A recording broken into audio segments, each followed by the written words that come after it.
Have you ever noticed that some of the kindest people you know are also the most tired? They're the ones who always show up, always smile, and always say yes when you ask for help. But if you look closely, you can see the exhaustion in their eyes. You might sense that behind their kindness lies something deeper, heavier, perhaps even a hidden struggle.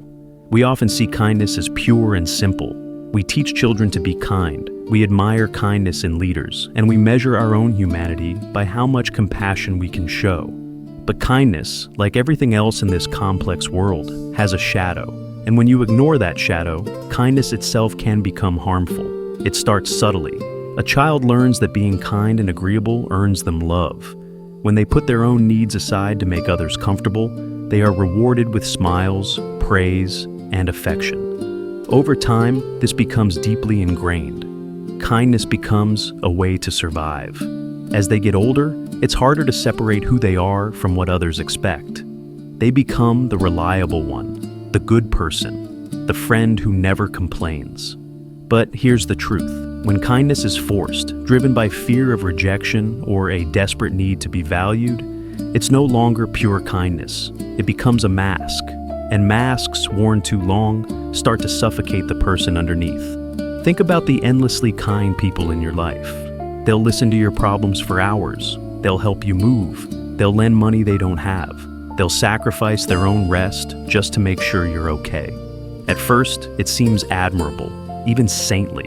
But if you've been that person, you know the truth. Behind every act of self-sacrifice is a quiet resentment. A voice whispers, "What about me?"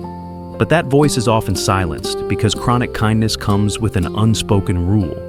You're not allowed to put yourself first. Psychologists call this compassion fatigue. It's what happens when someone gives so much empathy and care that they eventually run dry. Healthcare workers, teachers, and even parents experience it. But it's not just about professions. Everyday people who identify as kind souls are at risk too.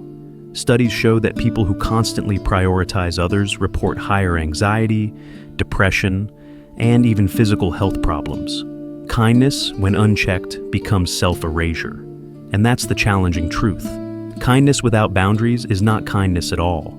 It becomes a subtle form of self-destruction. It's like watering every plant in the garden except your own roots. Eventually, the gardener collapses, and the entire garden withers. But here's an even more unsettling part. Sometimes kindness itself becomes a tool, not in an obvious manipulative way, but in a quieter, unconscious way. When you're known as the kind one, people expect it. They rely on it. Your kindness can inadvertently teach others that your needs are secondary, that your feelings are negotiable. Over time, people might stop asking what you want because they assume you'll always adjust. The kind person ends up training the world to overlook them. This creates a paradox. The kinder you are, the more invisible you might become. And invisibility is not peace. It's loneliness disguised as politeness. None of this means kindness is bad. Far from it. Genuine kindness is one of the most beautiful forces in the world. But there's a difference between kindness that flows from abundance and kindness that bleeds from emptiness. One heals, the other diminishes. One comes from love, the other from fear. Let's look at some facts. Studies show that people who struggle to say no, often those who identify as kind, are significantly more likely to experience burnout. Another study showed that altruistic behavior increases well-being, but only when it is voluntary and authentic. When kindness is done out of guilt, obligation, or fear of disappointing others, it actually lowers happiness and increases stress. Yet, so many of us get trapped in this cycle. We don't want to disappoint anyone, so we keep saying yes. We don't want to be seen as selfish, so we keep giving. We don't want to lose love, so we keep sacrificing. But the cost of this endless kindness is enormous. Slowly, you begin to lose sight of yourself. You might not even know what you want anymore because your identity has been built around serving others. You become a stranger to yourself, and this is where inner emotional challenges emerge. When you suppress your needs, deny your anger, and bury your boundaries in the name of kindness, those emotions don't disappear. They accumulate in the shadows, they fester, and eventually, they come out in ways you can't control. Maybe it's snapping at someone you love for something small. Maybe it's passive-aggressive comments or resentment that subtly leaks out. Or maybe it's even darker, years of repressed feelings exploding all at once. We like to imagine that kindness protects us from inner darkness. But in reality, kindness without honesty creates the perfect breeding ground for it. Because every time you say yes when you mean no, every time you smile when you want to cry, every time you hold back your truth to make someone else comfortable, you are not being kind to yourself.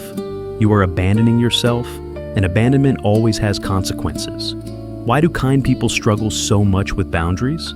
The answer lies in our conditioning. From a young age, many of us are taught that kindness equals worthiness, that being agreeable is safer than being authentic, that love is earned by what we give, not by who we are. Children who grow up with conditional love often carry this belief into adulthood. They become adults who confuse people-pleasing with kindness. But true kindness does not erase the self. True kindness includes the self. If your kindness is costing you your mental health, your joy, your energy, then it's not kindness anymore. It's self-neglect disguised as virtue. Neuroscience tells us about mirror neurons, which allow us to feel empathy. When you see someone in pain, your brain reacts as if you are in pain too. That's why kindness feels natural. We are wired to connect. But here's the catch. Mirror neurons don't distinguish between healthy and destructive empathy. If you constantly expose yourself to others' suffering without boundaries, your brain floods itself with stress signals. Over time, this leads to chronic stress, immune issues, and emotional exhaustion. In other words, your brain is not built for endless, boundaryless kindness. It's built for balanced connection. So, the challenging aspect of kindness isn't that kindness itself is bad. It's that kindness can be twisted by fear, by conditioning, by culture, by our own unhealed wounds into something that looks noble but slowly consumes us. And when that happens, the very thing we thought was our greatest strength becomes the very thing that breaks us. If you've ever felt this, the exhaustion, the resentment, the feeling of being invisible even though everyone calls you kind, you're not alone. You're not broken. You're not defective.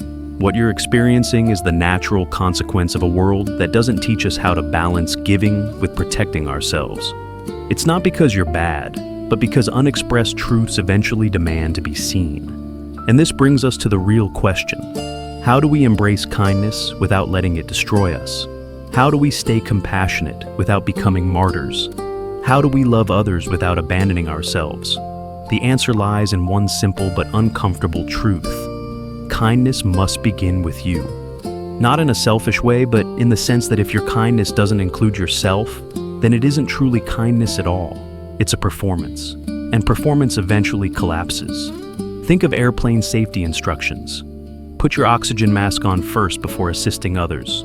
It feels unnatural, but the logic is undeniable. If you pass out, you can't help anyone. The same applies to kindness. If you neglect your own needs, your own rest, your own well-being, your ability to truly care for others eventually suffocates. This is where boundaries come in. For many kind people, boundaries feel terrifying. They feel like rejection, like selfishness, like shutting people out. But in reality, boundaries are the purest form of honesty. A boundary says, this is what I can give, and this is what I cannot. It says, my love is real, but it cannot exist if I'm empty. It says, I care enough to show you my limits, because without them, my care will rot into resentment. Psychologists describe boundaries as the invisible lines that define where you end, and another person begins. Without those lines, relationships blur into dependency, manipulation, or silent suffering. With them, relationships become clear, mutual, and grounded in respect. Research shows that people who set healthy boundaries often experience deeper, more meaningful relationships because their kindness comes from choice, not compulsion. And here's another fact. People who respect their own boundaries are actually seen as more trustworthy. Why? Because when they say yes, you know they mean it. Their kindness isn't forced, it's authentic. And authenticity is magnetic. But here's the challenge. Setting boundaries isn't just about saying no to others. It's about saying yes to yourself. And that can feel uncomfortable if you've spent your whole life equating worth with selflessness. It can feel like you're betraying the identity people admire you for. You might even lose relationships in the process. Some people won't like it when you stop overextending yourself. Some will push back, accuse you of changing, maybe even withdraw. And that's painful. But it's also necessary because relationships built on the expectation of endless giving were never truly balanced in the first place. Let's delve deeper into psychology. There's a concept known as pathological altruism. It describes what happens when the desire to help actually causes harm, either to the giver or the receiver. For example, when someone sacrifices their health to care for others, or when constant rescuing prevents the other person from learning independence. Pathological altruism looks like kindness, but it creates dependency, guilt, and exhaustion. It is, quite literally, kindness gone wrong. This ties into something even bigger, the cultural myth of the good person. Many societies idealize kindness as the highest virtue, but often in a way that subtly encourages self-erasure.